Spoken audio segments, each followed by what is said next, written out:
Di negeri ini, politik sering tampil sebagai panggung. Padahal di belakang tirai, kekuasaan sedang menyusun arah, mengatur langkah, dan menentukan siapa yang tetap berdiri, serta siapa yang perlahan disingkirkan. Inilah Kopi Aktivis, ruang tempat kita tidak sekedar mendengar isu, tetapi membedah kenyataan. Tidak hanya membaca manifest, tetapi menyingkap makna. Karena bagi kami, demokrasi bukan milik elit semata, melainkan amanat rakyat yang wajib dijaga. Panik, sini gue, iya, gue sini, gue di sini, iya, gini gitu, iya, iya nggak ada sono, kamera, ini jadinya. Pasangin aroma. Ini, aduh, Hah? ente nyolek doang. Mang Timbul ya. Aduh, keren. Ya mulai deh. Indra, lu yang buka. Halo, siapa Indra udah siap belum? Betan nih, betan. Bentar, ya udah silakan dulu. Mulai.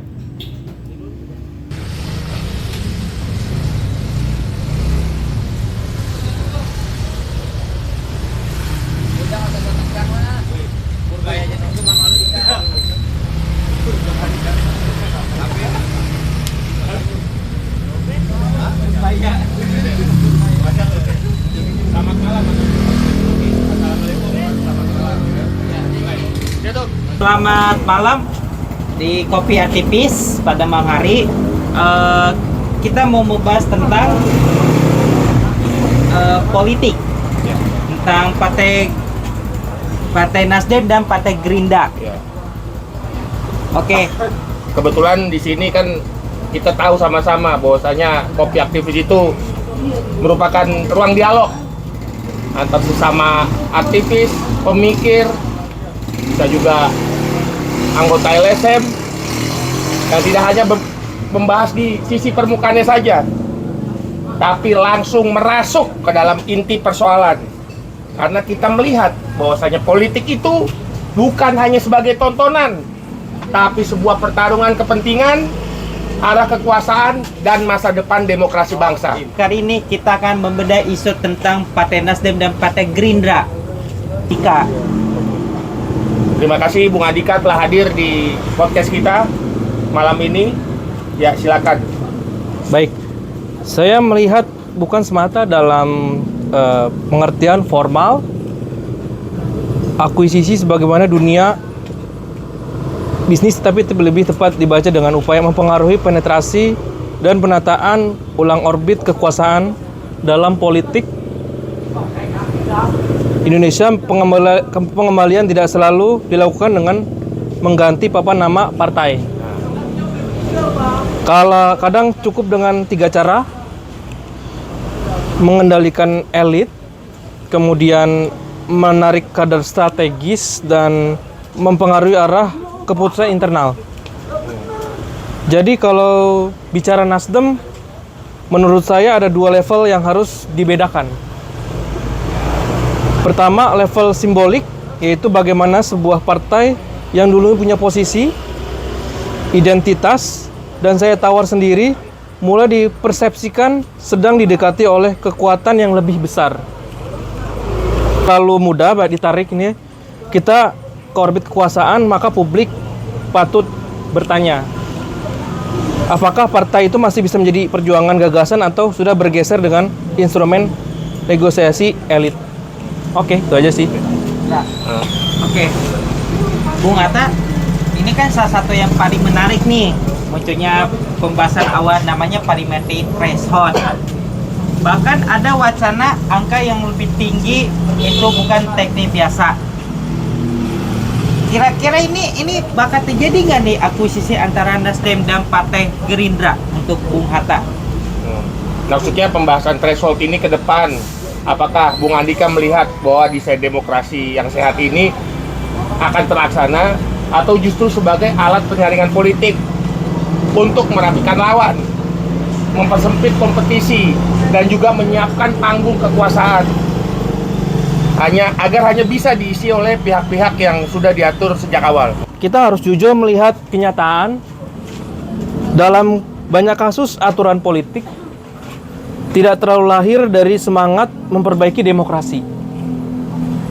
Tetapi seiring lahirnya dan berkepentingan untuk mengelola dan kompetisi hanya untuk menata permainan, tapi juga untuk menentukan siapa yang berhak yang berada di meja permainan. Kalau parliamentary threshold dinaikkan terlalu tinggi, maka akan ada argumen resmi bahwa penyederhanaan partai, stabilitas pemerintahan, dan efektivitas parlemen secara teori mendengar masuk akal. Tetapi dalam praktik politik Indonesia harus bertanya siapa paling yang diuntungkan dan siapa yang paling rentan tersingkir, dan siapa yang sejak awal memiliki sumber daya untuk lolos. Cukup sih itu. Nah, sekarang kita masuk pada sesi internal pakai Padestan sendiri. Di sini kan ada beberapa narasi yang ada di partai lain. Dan ini pembahasan ini soal bentuk desa ada terhadap arah partai. Ini dan isu mengenai tentang seksi kepemimpinan pada politik tersebut. Ini benar-benar secara sehat, apakah tidak? Baik, saya akan jawab. Menurut saya serangan dari luar hanya efektivitas, di dalam memang sudah ada celah. Jadi kalau bicara Nasdem, saya melihat problemnya adalah pertemuan antara tekanan eksternal dan kerapukan eksternal. Tekanan eksternal ini nyata, kompetisi antar elit dan pengaruh. Ada upaya untuk menarik kader.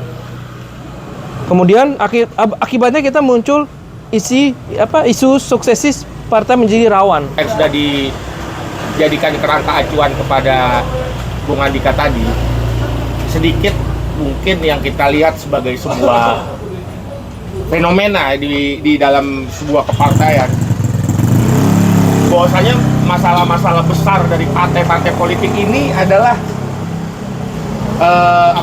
bagaimana caranya defisit demokrasi nasional ini bisa terjadi.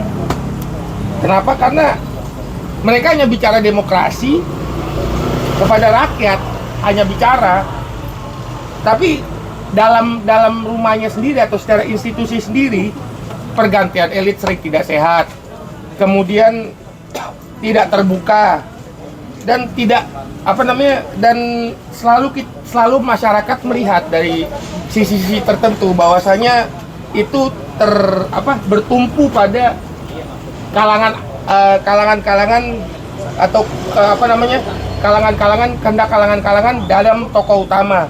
Contoh isu sentrisnya mungkin bisa kita sebut sebagai ketua umum partai. Nah, kalau hal ini terus dibiarkan, maka ini merupakan sesuatu yang tidak sehat bagi demokrasi kita. Tapi rumahnya sendiri, fondasinya belum jelas. Oke, lanjut silakan. Ini kan Bung Andika, Ya. ini kan sangat ingin menutup tentang konsep Oke. Nasdem dan Gerindra. Oke. Kalau ini kan akuisisi itu kan artinya kan pengambil aliran ibaratnya. Buat apakah kalau kita politik, kalau misalnya partai Gerindra dan Nasdem terpecah belah, yang ada kader-kader ini bakal menjauh. Seperti itu kalau menurut saya. Kayak gini untuk ke rakyatnya kayak bagaimana nih pandangan nih kalau terjadi dua partai ini terpecah belah untuk menurut Bung Andika, Yang terutama bagi apa yang harus dibaca publik terhadap sikon ini gitu. Baik. Intinya kita jangan pernah membaca politik hanya dari permukaan. Jadi langsung lihat dampaknya kepada rakyat, apakah harga kebetulan membaik, apakah lapangan kerja bertambah. Jadi apakah hukuman semakin adil, apakah korupsi makin ditekan. Jadi masyarakat sipil itu, media dan mahasiswa, aktivis dan kaum intelektual tidak boleh diam, sebab ruang kritik melemah. Demokrasi akan hidup kalau ada warga negara yang terus mengawasi dan mengingat bahwa kekuasaan itu bukan milik segelintir untuk melainkan amanat publik. Itu sih. Oke. Penutup. Luar biasa Bung Andika. Apa yang disampaikan dalam akuisisi antara Partai Nasdem dan Partai Gerindra ini semacam politik yang tidak boleh dibaca hanya sebagai manuver politik. Termasuk juga kader-kader yang ada di Partai Nasdem dan Gerindra. Yang penting hidup rukun, jangan sampai terpecah belah. Kalau ini sampai terjadi terpecah belah, yang ada kader-kader yang di partai bisa ribut. Itu saran saya dan terima kasih. Oke, baik. Terima kasih Terima banyak kasih. untuk Bung Andika, untuk host kita Bung Indra Lesmana. Dengan Bung Andika menyatakan sebuah pandangan yang sangat tajam dan sangat jernih, maka kita menutup diskusi dan podcast kali ini di malam hari ini yang luar biasa, penuh dengan motivasi, penuh dengan inspirasi, dan juga bagi kawan-kawan yang menonton Kopi Aktivis ini, jangan lupa subscribe, like, dan komen sebanyak-banyaknya. Karena dengan komen Anda, itu Anda menyatakan diri Anda sebagai orang yang kritis, Anda menyatakan diri Anda peduli dengan bangsa ini, dan Anda peduli terhadap keadaan demokratis yang terjadi di Republik Indonesia. Sekian dan terima kasih. Wassalamualaikum warahmatullahi wabarakatuh. Selamat malam. Terima kasih banyak. Terima kasih semangat.